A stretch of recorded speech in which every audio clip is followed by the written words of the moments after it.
Gas टंचाईमुळे induction cooktops किंवा electric स्टोव्हची मागणी अचानक वाढली. ऑनलाईन प्लॅटफॉर्मवर इंडक्शन कुकटॉप्सची विक्री वाढलेली आहे. एका अहवालानुसार एकाच दिवसात 1.34 लाखांहून अधिक इंडक्शन कुकटॉप्स विकले गेलेत. काही ई कॉमर्स साईटवर इंडक्शन आउट ऑफ स्टॉक आहेत, तर बाजारपेठांमधील दुकानांमध्येही इंडक्शन मिळणं कठीण झालेलं आहे. पाहूयात. शहरी भागात इंडक्शनची मागणी वाढली.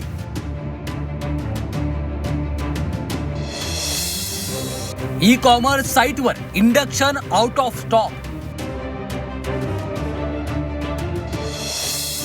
सामान्यांची इंडक्शनसाठी भटकंती.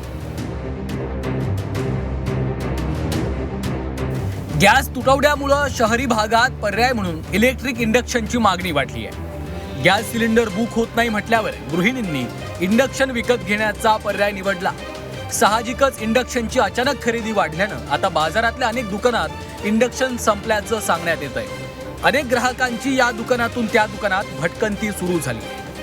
2,500 मला चुडा पडला आहे, पण परिस्थिती अशी आहे की मार्केटमध्ये इंडक्शन पण राहिलेलं नाही आहे. कुठेही बरेच दुकानामध्ये संपलेलं आहेत आणि लोकांना जे सिलेंडरचा आता प्रॉब्लेम येतोय, आज बुकिंग केलं आता तुम्हाला आठवडा आता बुकिंग पण होत नाही सध्या ऑनलाईन. ते पण परिस्थिती आता निर्माण झाली आहे आणि गॅस नाही आहे, त्यामुळे बऱ्याचशा लोकांना आता ही परिस्थिती घ्यायला लागते की बाबा कमीत कमी आपल्याला काहीतरी वापरून स्वयंपाक करता येईल. इंडक्शनची मागणी अचानक वाढल्यानं त्याचा परिणाम पुरवठ्यावरही झालाय.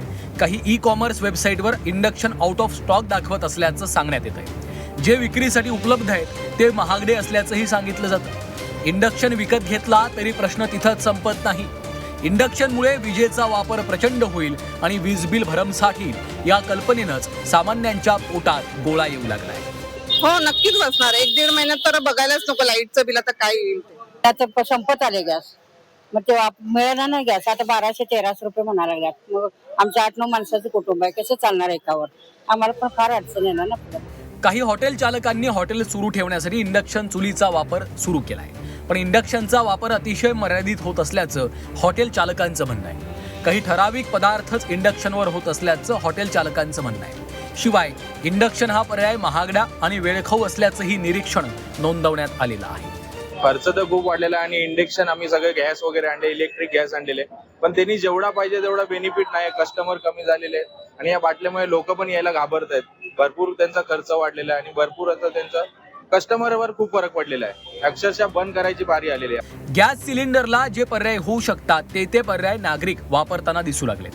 इंडक्शनचा वापरही होऊ लागलाय, पण इंडक्शन वापरताना सामान्य फारसे समाधानी दिसत नाहीये. त्यातही इंडक्शनची मागणी आणि पुरवठ्यात तफावत आल्यानं तिथंही सामान्यांच्या खिशावर भार पडताना दिसतोय. स्वाती नाईकसह शुभम कोळी, झी 24 तास, ठाणे.